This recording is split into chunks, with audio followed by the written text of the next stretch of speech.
हायकोर्टाच्या वकिलांच्या तपासणीत मंत्रालय कॅन्टीनमध्ये अस्वच्छता। याआधी एफडीएनं 98% स्वच्छतेचा दिलेला अहवाल खोटा असल्याचं कोर्टाचं निरीक्षण।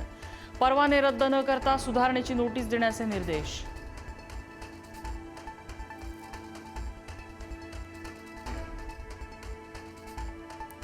जंतर मंतरवरील दगडफेकीत जखमी दिल्ली पोलिसांच्या कुटुंबियांनी सांगितली आपबीती।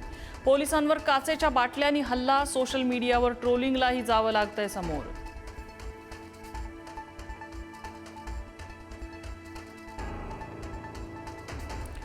भाजपच्याच लोकांनी पोलिसांवर दगडफेक केली। सीजेपीचे संस्थापक अभिजित दिपके यांचा आरोप। तरुणींचे कपडे फाडणाऱ्या पोलिसांना कोर्टात खेचण्याचा दिपकेंचा इशारा।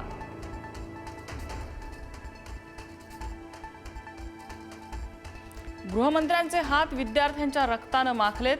संजय राऊत यांची टीका। लाठीचार्ज पॅलेट गन वापरूनही मोदी शहा संसदेत गैरहजर। राऊतांचा हल्लाबोल।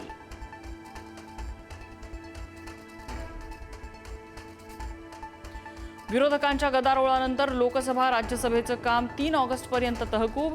सोमवारी सकाळी 11 पासून पुन्हा कामकाजाला सुरुवात होणार। पंतप्रधान नरेंद्र मोदींचा विद्यार्थ्यांसाठी नवा व्हिडिओ संदेश।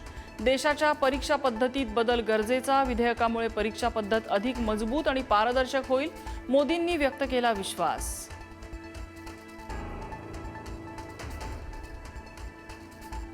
खडकवासला धरणातून विसर्ग वाढल्याने पुण्याच्या एकतानगरमधील सोसायट्या पाण्याखाली। प्रशासनाने घातलेला मातीचा बांध तुटल्यानं एकतानगरात पाणीच पाणी।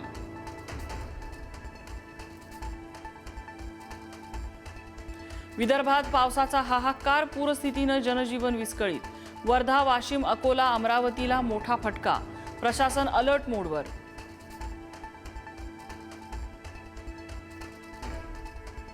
अमरावतीच्या नांदगाव खंडेश्वर तालुक्यात पावसाचा कहर। ढगफुटी सदृश्य पावसामुळे तालुक्यातील शाळा महाविद्यालयांना सुट्टी। अनेक घरात शेतातही शिरलं पाणी। अनेक लोकांचं सुरक्षित स्थळी स्थलांतर।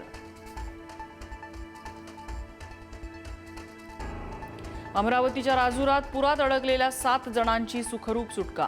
मोखड नदीला आलेल्या पुरात अडकले होते नागरिक। 7ही जणांना सुरक्षित स्थळी हलवलं।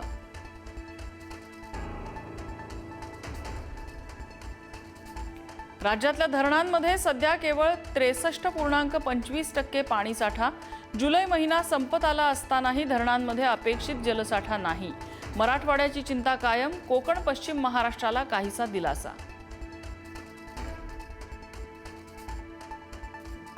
आपचे माजी नगरसेवक ताहिर हुसैन यांच्यासह 5 दोषींना जन्मठेप। 2020च्या दिल्ली दंगली दरम्यान आयबी अधिकाऱ्याच्या हत्येप्रकरणी जन्मठेप।